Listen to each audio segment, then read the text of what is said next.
So മക്കളെ, നമുക്ക് അടുത്തൊരു ക്വസ്റ്റ്യൻ നോക്കാം. എന്താണ് അടുത്ത ക്വസ്റ്റ്യൻ? നമ്മൾ ആൽക്കഹോൾ, ഫീനോൾസ് ആൻഡ് ഈതർ എന്ന് പറഞ്ഞ ചാപ്റ്ററിൽ ഫീനോളുമായിട്ട് അസോസിയേറ്റ് ചെയ്ത സർട്ടൺ റിയാക്ഷൻസ് വെച്ചിട്ട് ഒരു match the following type question ആയിരുന്നു. അപ്പൊ ഇവിടെ ഒന്നാമത്തെ ക്വസ്റ്റ്യൻ, നിങ്ങൾ ഒന്നാമത്തെ ക്വസ്റ്റ്യനിലേക്ക് നോക്കുക. ഒന്നാമത്തെ ക്വസ്റ്റ്യനിൽ എന്താ സംഭവിക്കുന്നത്? അല്ലെങ്കിൽ ഒന്നാമത്തെ എ എന്ന് പറയുന്നതിൽ എന്താ സംഭവിക്കുന്നത്? Phenol is converted to hydroxy benzoic acid. Hydroxy benzoic acid ആയിട്ടാണ് മാറുന്നത്. അപ്പൊ ഇവിടെ ഈ റിയാക്ഷന്റെ പേരാണ് Kolbe Schmitt reaction. Kolbe Schmitt reaction എങ്ങനെയാ നടക്കുക? കോബ് ഷ്മിറ്റ്സ് റിയാക്ഷൻ നടക്കുന്നത് actually phenol is reacted with NaOH, sodium phenoxide ആയി മാറുന്നു. ഫോളോഡ് ബൈ CO2 അഡീഷൻ നടക്കുന്നു, എന്നിട്ട് HCl അഡീഷൻ. സോ A4 ആണ് വരിക. ഇപ്പൊ A2 എന്ന് പറഞ്ഞ രണ്ട് ഓപ്ഷൻ നമുക്കുണ്ട്. നമുക്ക് ആ രണ്ട് ഓപ്ഷൻ എന്ത് ചെയ്യാം? വെട്ടാം. A4 ആണ്. A4 എന്ന് പറഞ്ഞാൽ ഫോർത്ത് വണ്ണിന്റെ അവിടെ ഞാൻ എന്ന് മാർക്ക് ചെയ്യുന്നു കേട്ടോ. സോ നമ്മൾ അടുത്ത റിയാക്ഷൻ നോക്കുക. Phenol to സാൽസാൽഡിഹൈഡ്.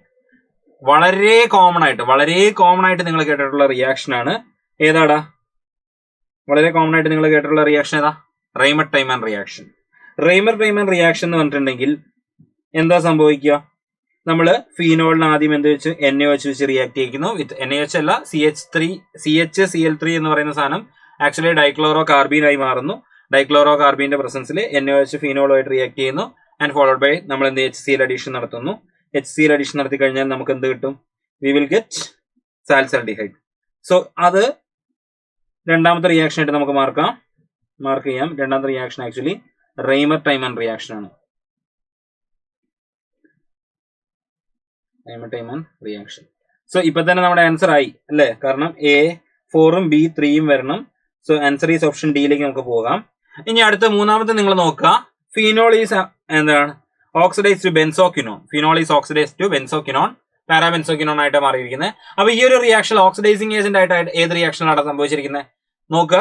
Sodium dichromate in the presence of H2SO4 add ചെയ്ത് കഴിഞ്ഞാൽ അത് കിട്ടും. C1 ആണ്.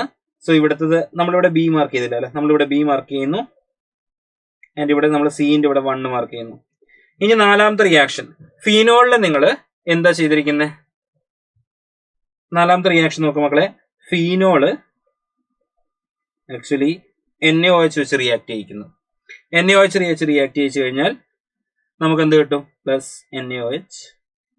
It will give H2O plus sodium phenoxide, O minus. ഈ O മൈനസിലേക്ക് നിങ്ങൾ എന്ത് ചെയ്യുന്നു? You are adding CH3Cl. ഈ Cl ഇങ്ങോട്ട് പോയാൽ ഈ പോസിറ്റീവ് ചാർജ് വന്ന് ഇവിടെ ഫർദർ അറ്റാക്ക് നടക്കുന്നു. So you will get OCH3 plus Cl minus. So അതാണ് നമ്മുടെ നാലാമത്തെ റിയാക്ഷൻ. സോ നാലാമത്തെ റിയാക്ഷൻ 2ന്റെ അവിടെ നമ്മൾ എന്ത് ചെയ്യുന്നു? AB, ഇത് നമ്മുടെ C അല്ലെ? AB നമ്മളിവിടെ C മാർക്ക് ചെയ്യുന്നു. ആൻഡ് D ഇത് മാർക്ക് ചെയ്യുന്നു. സോ A4 ആണ്, B3 ആണ്, C1 ആണ്, D2 ആണ്. സോ ഓപ്ഷൻ 4 ആണ് നമ്മുടെ ഇവിടുത്തെ കറക്റ്റ് ആൻസർ ആയിട്ട് നമുക്ക് എടുക്കാൻ പറ്റുക. ഓക്കെ അല്ലടാ?